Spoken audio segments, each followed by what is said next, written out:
السلام علیکم ورحمۃ اللہ وبرکاتہ۔ بہت ہی پیارے مسلمان بھائیوں، بہنوں، بیٹوں اور بیٹیوں، میں غلام مصطفیٰ ہوں۔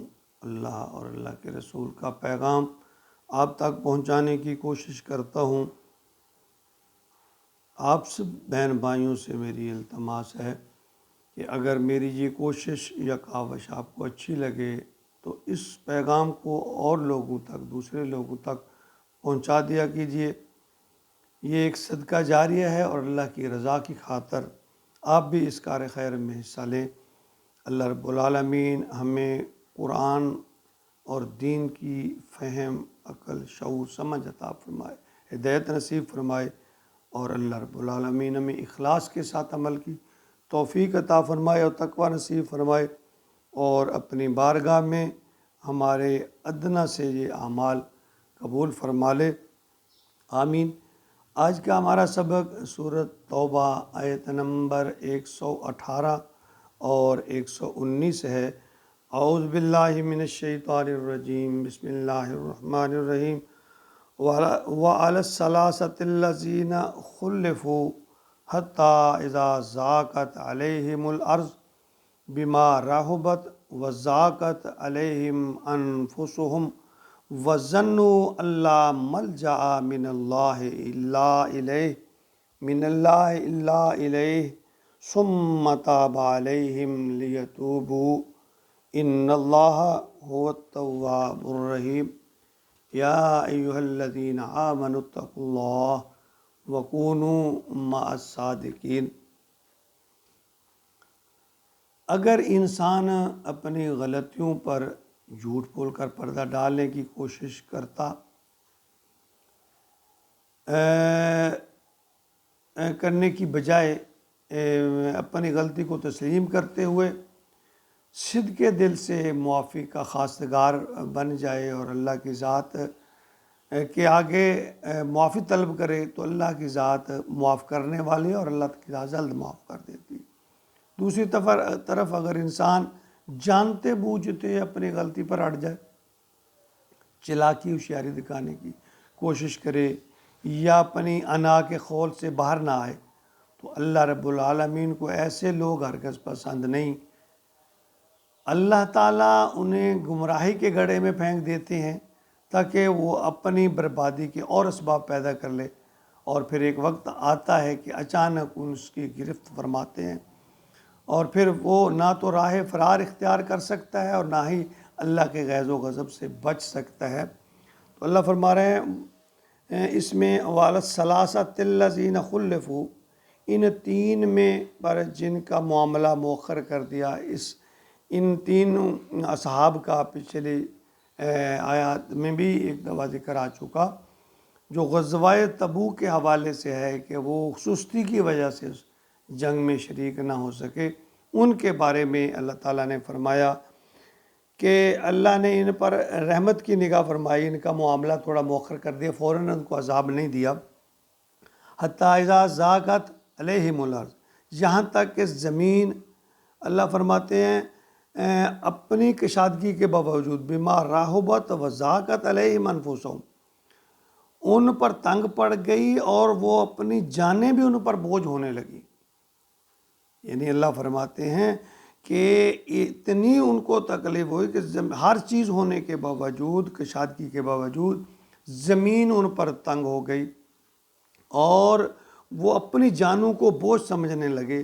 وَظَنُّوا اللہ ملجا من اللہ الا الیہ، اللہ فرماتے ہیں اللہ کے سوا کوئی اور جاہ پناہ ہے ہی نہیں۔ یعنی انہیں یہ جان لینا چاہیے، اور انہوں نے یہ محسوس بھی کیا، اللہ فرماتے ہیں کہ انہیں اللہ کے بغیر کہیں اور نجات ہے ہی نہیں، مدد و نصرت ہے ہی نہیں۔ یعنی ایک مومن کی مثال نا ایسی ہے جس طرح ایک بچہ، ماں اسے غلطی پر ڈانٹتی ہے، مارتی ہے، پیٹتی ہے، اور اس کے باوجود پھر ماں سے لپٹتا ہے، اس کی گود میں بھاگتا ہے کہ اسے پتہ ہے کہ میری جائے پناہ یہی ہے، مجھے یہیں سکون ملنا ہے، میرا شیلٹر یہیں ہے۔ تو ایسی ہوتی ہے کہ مومن جب کہیں غلطی کر بیٹھتا ہے، اگر اللہ اس پر تھوڑا سا آزمائش ڈال دیتے ہیں تو وہ اللہ کی طرف آزمائش کے باوجود، مشکل باوجود پھر اللہ کی طرف ہی رجوع کرتا ہے۔ اللہ فرماتا ثم تاب علیہم لیتوبوا، تو اس نے ان کی توبہ قبول فرمائی، ان پر متوجہ ہوا۔ ان اللہ هو التواب الرحیم، کیونکہ اللہ ہی توبہ قبول کرنے والے ہیں، رحم کرنے والے ہیں۔ آیت مبارکہ میں 3 اصحاب کا جو ذکر ان کے جو فرمایا کہ جو سستی کی وجہ سے غزوہ تبوک میں شریک نہ ہوئے، اس سے قبل وہ تمام غزوات میں شریک ہوئے تھے، حتیٰ کہ یعنی لشکر اسلام تبوک سے واپس جو ہے سرخرو ہو کر واپس آ گیا۔ اب انہوں نے منافقین کی طرح جھوٹ یا عذر پیش کرنے کی بجائے صاف صاف اپنی غلطی کا اعتراف کر لیا، اور اپنے رب کو کے سامنے اور اپنے حضور محبوب نبی کریم صلی اللہ علیہ وسلم کے سامنے سرنڈر کرتے ہوئے خود کو سزا کے لیے پیش کر دیا۔ تو اللہ کے محبوب نے یہ معاملہ پھر اللہ کے سپرد کر دیا۔ تو ان میں کعب بن مالک، مرارہ بن ربیہ اور حلال بن امیت شامل تھے۔ 50 دن تک ان کا معاشرتی بائیکاٹ رہا، کوئی شخص ان کے ساتھ کلام نہیں کرتا تھا، حتیٰ کہ بیویوں تک ان کو دور رہنے کی حضور صلی اللہ علیہ وسلم نے ہدایت فرما دی۔ سب اپنے پرائے ان کے لیے اجنبی ہو گئے، کوئی ان کے سلام کا جواب نہیں دیتا تھا۔ سوشل بائیکاٹ یعنی ان کا نبی پاک صلی اللہ علیہ وسلم نے کرا دیا۔ تو کعب بن مالک اپنا قصہ بیان کرتے ہوئے فرماتے ہیں کہ جب حضور صلی اللہ علیہ وسلم غزوہ تبوک سے واپسی پر چاشت کے وقت لوٹے تو آپ کی عادت مبارکہ تھی کہ آپ آتے ہی پہلے مسجد میں حاضر ہوتے، نفل پڑھتے، نماز پڑھتے۔ تو وہ کہتے ہیں کہ میں نے اپنی حالت جو ہے سچ نبی پاک صلی اللہ علیہ وسلم کو بتا دی۔ میرا خیال تھا کہ یعنی وہ فرماتے ہیں کہ میرے پاس نا بہترین سواری موجود تھی اور میں بالکل صحت مند تندرست تھا۔ میرا خیال تھا کہ میں اس سواری پر بیٹھوں گا اور لشکر کو پیچھے سے جا ملوں گا، لیکن پھر سستی غالب آتی رہی اور ہوتے ہوتے اسی طرح میں جو ہے لشکر کے ساتھ نہ جا سکا۔ اسی طرح ان دونوں بلال بن امیہ اور مرارہ بن ربیع جو ہیں، ان سے بھی ایسے ہی معاملہ تھا۔ تو حضور نے سب سے گفتگو اور بات چیت کو منع فرما دیا، سوشل بائیکاٹ ہو گیا۔ تو کہتے ہیں کہ ہماری زندگی 2 بار ہو گئی۔ سوچا کہ اگر اسی حالت میں مر گئے تو کوئی نماز جنازہ بھی نہیں پڑھائے گا۔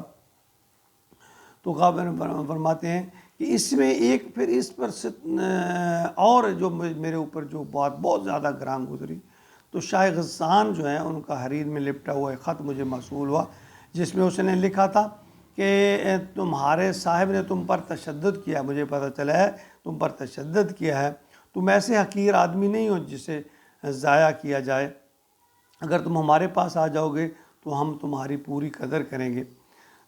تو میں نے سمجھ لیا کہ اب ایک اور آزمائش نازل ہونے والی ہے، میں نے وہ خط چولہے میں ڈال دیا۔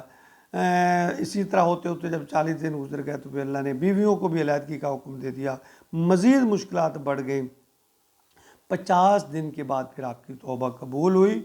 تو اسی حالت میں پھر آگے جو اللہ تعالیٰ فرمائے حتیٰ اذا ضاقت علیہم الارض، یعنی ان کی کیفیت جو کو مثال اللہ تعالیٰ نے بیان فرمائی کہ بے بسی کا عالم، لیکن غم اور امید کے درمیان یہ صحاب دن گزارتے رہے۔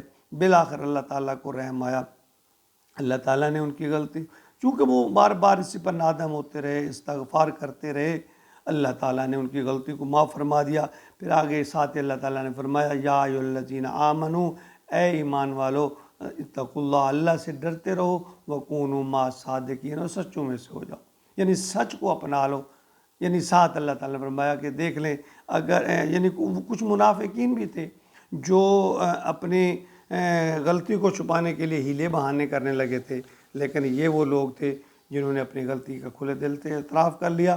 وقتی آزمائش آئی لیکن اللہ کی طرف سے جو ہے معافی کا اعلان ہو گیا، تو اللہ تعالیٰ نے ساتھ ہدایت بھی فرما دی، یا ایھا الذین آمنوا اتقوا اللہ، اے ایمان والو اللہ سے ڈرتے بھی رہو، وکونوا مع الصادقین، اور سچ پر سچوں میں شامل ہو جاؤ، سچ پر ڈر جاؤ، سچ میں ہی نجات ہے اور جھوٹ ہلاک کر دینے والا ہے۔ اللہ تعالیٰ ہمیں اپنے عملی زندگی میں سچ کو اپنانے اور جھوٹ سے بچنے کی توفیق عطا فرمائے کہ فلاح اور کامیابی سچ میں ہی ہے، استغفار میں ہی ہے، تقوی میں ہی ہے، عاجزی میں ہی ہے، اور جھوٹ ہلاکت کا رستہ ہے۔ اللہ تعالیٰ ہمیں اس سے بچائے، آمین یا رب العالمین۔